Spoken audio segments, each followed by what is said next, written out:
Assalamualaikum warahmatullahi wabarakatuh. Perkenalkan, nama saya Nurjana dari kelas A Palembang. Di sini saya akan mempresentasikan hasil tugas saya mengenai pengantar ilmu administrasi.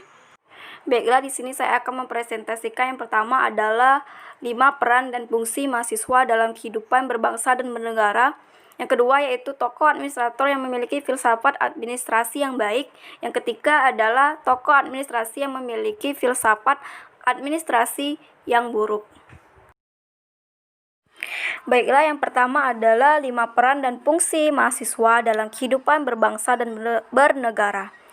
Yang pertama itu adalah mahasiswa sebagai iron stock.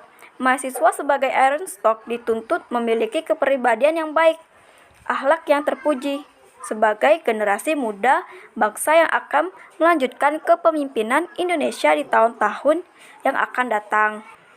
Mahasiswa itu memiliki kecerdasan intelektual. Semestinya itu harus diimbangi dengan kondisi akhlak yang baik, sehingga mahasiswa nantinya akan tumbuh sebagai generasi berkualitas untuk memimpin bangsa Indonesia di masa yang akan datang. Namun dalam realitanya, Indonesia bukan kekurangan kalangan intelektual, namun kekurangan orang yang berakhlak. Disinilah mengapa mahasiswa sangat penting memiliki fungsi ini atau peran ini. Contoh perilakunya yaitu kita membaca buku untuk menambah wawasan informasi mengenai mata kuliah yang kita pelajari. Sehingga dengan membaca buku inilah kita sebagai mahasiswa akan menjadi kaum intelektual yang berguna untuk bangsa. Yang selanjutnya yaitu mahasiswa sebagai agent of change. Mahasiswa mempunyai peranan yaitu sebagai agen perubahan di dalam barisan terdepan untuk menyuarakan aspirasi masyarakat ke pemerintahan.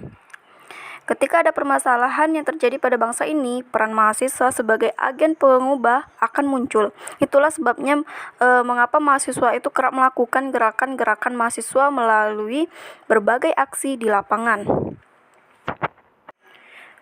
Sebagian orang mengira aktivitas demonstrasi mahasiswa misalnya sebagai kegiatan yang sia-sia yang ditunggangi kepentingan politik, padahal sebenarnya inilah fungsi utama mahasiswa, melakukan gerakan perubahan yang berpihak pada masyarakat. Contoh perilakunya dalam penerapan kehidupan kampus, saya menyuarakan pendapat saya saat kerja kelompok. Bagaimana caranya menyelesaikan tugas kelompok tersebut dengan baik dan menyuarakan aspirasi-aspirasi mengenai tugas kelompok yang diberikan. Yang selanjutnya yaitu adalah mahasiswa sebagai guardian of value. Peran mahasiswa sebagai guardian of value yaitu bagaimana cara mahasiswa bisa menjaga nilai-nilai kebaikan yang ada di masyarakat. Nilai-nilai seperti kejujuran, gotong royong, empati, keadilan, integritas, dan sebagainya itu perlu kita pertahankan keberadaannya itu di dalam masyarakat. Mahasiswa memiliki peran untuk mempertahankan nilai-nilai tersebut tumbuh dan terpelihara di masyarakat. Namun untuk mewujudkan peran tersebut, mahasiswa harus mengawali dengan perbaikan diri sendiri dulu. Contoh perilaku yang saya terapkan yaitu membagi tugas kelompok dengan adil ke sesama teman kelompok dan mengerjakan dengan tanggung jawab. Yang selanjutnya yaitu mahasiswa sebagai moral force. Mahasiswa dituntut untuk mencerminkan nilai karakteristik yang baik atau perilaku moral yang baik karena mahasiswa merupakan kaum intelektual. Pendidikan sebagai upaya pembentukan karakter idealnya muncul dengan perilaku moral yang terbaik ditunjukkan oleh seorang mahasiswa. Jadi hal ini adalah peran idealnya dalam mewujudkan kehidupan bangsa yang beradab. Perilaku yang diterapkan yaitu saat kita berkomunikasi dengan dosen di grup atau untuk mengumpulkan tugas, kita harus menggunakan bahasa yang sopan dan santun. Yang terakhir yaitu mahasiswa sebagai social control. Peran mahasiswa sebagai social control yaitu untuk melakukan kontrol kepada hal-hal yang bertentangan dengan nilai keadilan masyarakat. Upaya kontrol yang dilakukan oleh mahasiswa tetap harus didasarkan pada nilai-nilai idealisme yang ada, tidak tergadai dengan iming-iming uang atau kepentingan politik yang mempengaruhinya. Penerapan perilakunya saya terapkan untuk patuh pada peraturan perkuliahan yang telah ditetapkan oleh dosen. seperti kita harus on cam saat perkuliahan sudah dimulai karena kita sekarang ini kuliah daring. Kita harus kuliah dalam keadaan rapi, dan apapun peraturan yang telah ditetapkan oleh dosen, setiap dosen kita harus tetap patuh sebagai mahasiswa. Baiklah, yang selanjutnya saya akan menjelaskan mengenai tokoh administrator yang memiliki filsafat administrasi yang baik. Di sini saya akan menjelaskan mengenai Insinyur Sutami. Jadi Insinyur Sutami ini lahir di Surakarta di Jawa Tengah, lebih tepatnya pada tanggal 19 Oktober 1928. Jadi Insinyur Sutami ini merupakan seorang menteri pada zaman kepemerintahan Presiden Soekarno dan Soeharto. Jadi Insinyur Sutami ini dikenal dengan orang yang sederhana dan jujur saat beliau menjabat sebagai Menteri Pekerjaan Umum Indonesia pada masa Presiden Soekarno dan Soeharto. Buktinya itu terlihat pada rumahnya.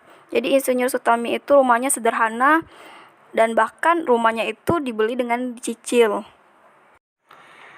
Karena sifat jujurnya, Insinyur Sutami tidak melakukan pemborosan uang negara saat ia menjabat sebagai menteri. Seperti contohnya itu, Insinyur Sutami tak pernah mau memanfaatkan fasilitas negara secara berlebihan. Saat lengser pada tahun 1978, ia mengembalikan semua fasilitas negara termasuk mobil dinasnya. Dari hal tersebut, kita bisa melihat bahwa Insinyur Sutami ini memiliki etika yang baik, yaitu budiman. Banyak pembangunan dalam pemerintahan yang diawasi oleh beliau seperti gedung DPR, jembatan Semanggi, dan waduk Jatiluhur. Dan Sutami juga memimpin proyek pembangunan Bandara Ngurah Rai. Hal ini menunjukkan bahwa beliau itu seorang ilmuwan dan juga seniman dalam pembangunan gedung pemerintahan dan pembangunan yang lainnya. Baiklah, di sini saya akan menjelaskan mengenai tokoh administrator yang memiliki filsafat administrasi yang buruk. Sebelumnya saya mohon maaf kalau di sini saya bukan ingin menyinggung mengenai tokoh administrasi tersebut, namun saya mengambil dari sisi filsafat administrasinya. Di sini saya mengambil Dr. Andes Andi Alfian Malarangeng, MSc, PhD. Jadi Dr. Andes Andi Alfian Malarangeng, MSc, PhD merupakan mantan Menteri Pemuda dan Olahraga pada masa Kabinet Indonesia Bersatu II pada Kepresidenan Susilo Bambang Yudhoyono.